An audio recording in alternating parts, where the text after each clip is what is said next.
Motorweek, television's original automotive magazine. Brought to you by Castrol Super Clean All-Wheel Cleaner. The cleaner that releases brake dust and road grime from all types of wheels on contact, no matter what age your car. Castrol Super Clean All-Wheel Cleaner. Your host for Motorweek, John Davis. Well, hello and welcome again to Motorweek. We're glad to have you with us. One of the big success stories for Chrysler in the last few years has been its big LH Series sedans. They took the American family car market by storm when they were introduced for 1993. But after 5 years of service, they were due for an overhaul, which they promptly got for 1998. Now, we tested the premium end of the LH line, the Chrysler Concorde, a few months ago and called it a big improvement over the innovative but sometimes crude original. Now it's time to look at its more mainstream sibling, the Dodge Intrepid. Will we find the same kind of refinement on the other side of the Chrysler coin? By that we mean the sporty side, that favored by family sedan buyers who wish to mix a little driving fun with their everyday transportation. And the 1998 Dodge Intrepid certainly looks the part. Like its Concorde cousin, the Intrepid styling draws heavily on a recent concept car. In this case, the Dodge Intrepid ESX, which wowed Detroit's '96 auto show crowds. But the production Intrepid carries even more of the show car's racy lines over into the street, and shows just how adept Chrysler engineers are getting at translating their daydreams into steel and plastic. The '98 Intrepid looks even longer, lower, and wider than it actually is. Its now instantly recognizable Dodge family look is more aggressive than Concorde, and to our eyes, the overall shape is a bit more balanced. That individuality carries over into the interior. While the Concorde dash is flowing and sedate, the Intrepid's is more rakish with sharp corners and wide sweeping lines. And for 1998, V-Power dual airbags.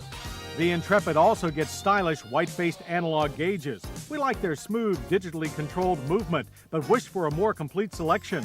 Unlike the Concorde, the Intrepid doesn't offer a bench seat, but its front buckets are more thickly padded and supportive than last year. Manual controls are standard on this base car, while the ES gets full power, though both get a standard tilt-adjustable steering column. Heat and ventilation are controlled by big rotary dials. Stereos, from a standard AM/FM cassette to a full boat CD system, are similarly straightforward, but set too low in the wide center console, we think. The bigger is better theme carries over to cup holders that actually hold big cups, and an LH-sized glove box. But the real space is in the rear seat.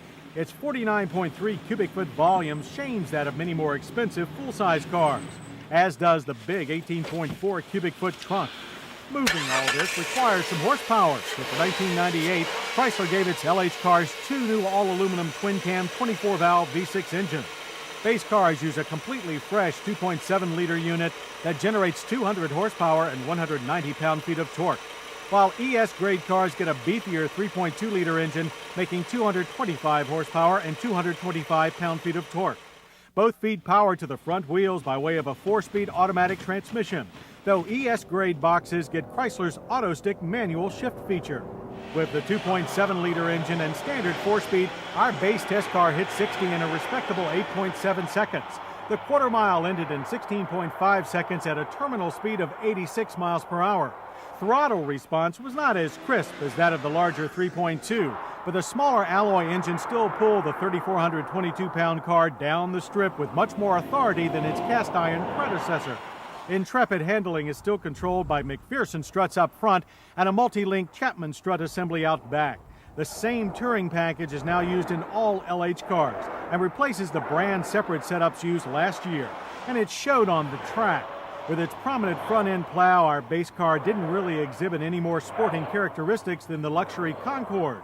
That's not to say that Intrepid doesn't handle very well for a 17-foot-long car. It's just too close in personality to its Chrysler cousin. Swapping the standard 15-inch wheels and touring tires for the ES model's 16-inch alloys with Goodyear Eagles does help a bit. But we must confess to being somewhat disappointed that, despite its obvious abilities, the new Intrepid isn't as individual as its predecessor. Braking performance was one of those obvious abilities. Smooth, straight stops from 60 average 129 feet, thanks to four-wheel disc and Intrepid's optional anti-lock system. Out on the road, the disappointment we felt at the track receded. The Intrepid's combination of solid ride and nimble handling, even with a full passenger load, equals that of many more expensive sedans. And while it does suffer the same prominent road noise in the rear cabin as our recent Concorde did, the LH platform's high level of refinement was evident at every turn of the wheel. If you'd like to wheel an Intrepid home for yourself, the price starts at $20,235. Our popularly optioned test car came to a modest $21,035. If you favor something a bit quicker and fancier, $23,015 will get you into an ES grade car. That's not a lot of money for a genuine full-size family sedan, a value that's even more apparent when you compare it to many more expensive mid-size imports. Automobile Magazine called it a whole lot of automobile for the money, while Motorweek said, if the cars hold together anywhere near as well as they look, these new sedans will succeed among an even wider variety of buyers. That kind of value puts price at the top of our list of hits. We're also impressed with the Intrepid's racy new concept car styling, the sporty, roomy interior, stronger engines, and more refined ride and handling. Misses? Well, call us picky, but we think that last year's Intrepid had a more unique, less corporate feel. We'd also like to see something done about rear seat noise, and positioning the stereo higher in the dash would be a good idea as well. So has flipping the coin from the Chrysler Concorde to the Dodge Intrepid revealed similar improvements for 1998? Absolutely. And while that improvement has not been without its price, the Dodge Intrepid remains one of the best-looking, highest-value family cars available, and should continue to be a big hit with both buyer and seller. Heads or tails, this time everybody wins. Coming up, Greg Singhas versus Pikes Peak.